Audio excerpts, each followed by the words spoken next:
So we are going to start this morning with interaction and greeting. Scientists say that within 30 seconds of anybody meeting you, they've made up their minds about you based on the way you greet, based on the way you appear, based on what you do. So you must use good body language. Aside from what you say, your body language matters. So maybe your in-laws come visiting. There's something you do and you want to give them Coke, and you slam the Coke on the table. You know, you've said a lot without saying anything. Maintain good eye contact. That is controversial in Africa. But education is, some people say you don't maintain eye contact with your elders. Some people say you maintain eye contact. The education is, is a bit controversial. But I would say that if you are talking to somebody and you are looking down all the time, it doesn't show confidence. So yes, show respect, in greeting, but then when somebody is talking to you, maintain good eye contact. And then your facial expressions, we all know, good facial expression matters. Body language, body language. When a woman is like, what does it mean?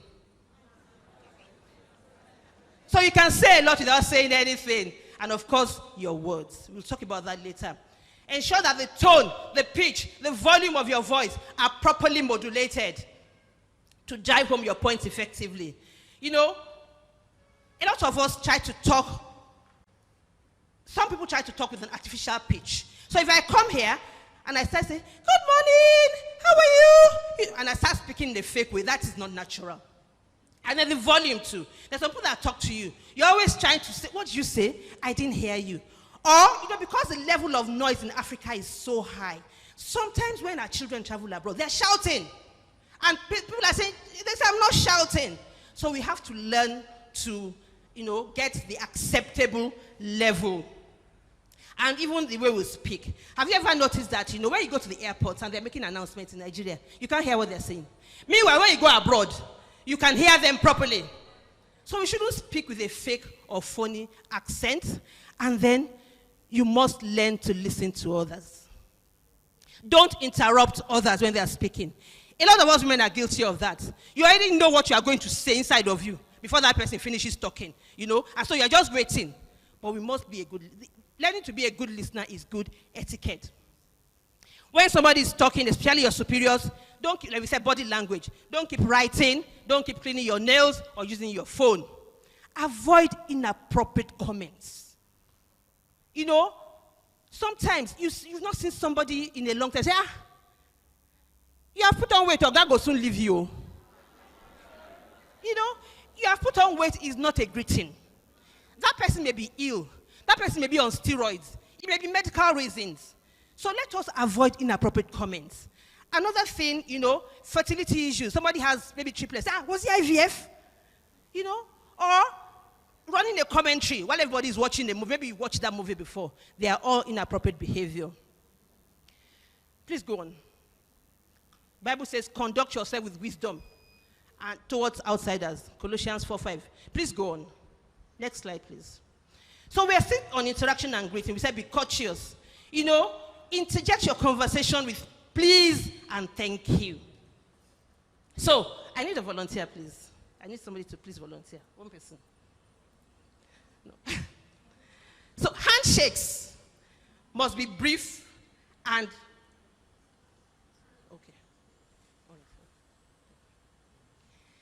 handshakes must be brief and firm.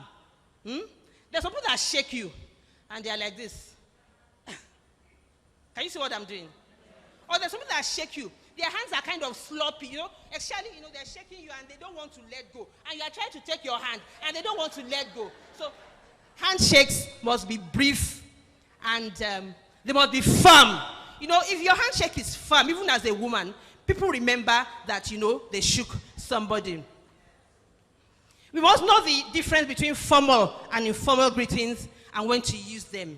If I see any of my friends, there's a way I can greet them. But if I see mommy here, I can't say, bawoni, or say, and a lot of, there's a lot of overlap now. It's even very, very bad with our youngsters. I don't know if anybody, I work with teenagers, and they want to greet themselves, and they say something like your father. I'm sorry, I don't want to. Exactly, ma'am. We must caution them. What happens is that they don't know where to draw the line. And sometimes they go and do it in places that are not appropriate. Recently, over 50% of law school students failed the exams because in their exams, they were using U instead of YOU. We must caution our youngsters. And before I leave this topic of interaction and greeting, I want to also ask that you don't invade other people's spaces. Again, I'll need a volunteer. I don't know, somebody can please. Mommy. Yes, ma'am. Yes, ma. So what do we mean by invading somebody's personal space? Thank you, ma'am. So you are talking to somebody. I want to talk to mommy, and I'm doing like this.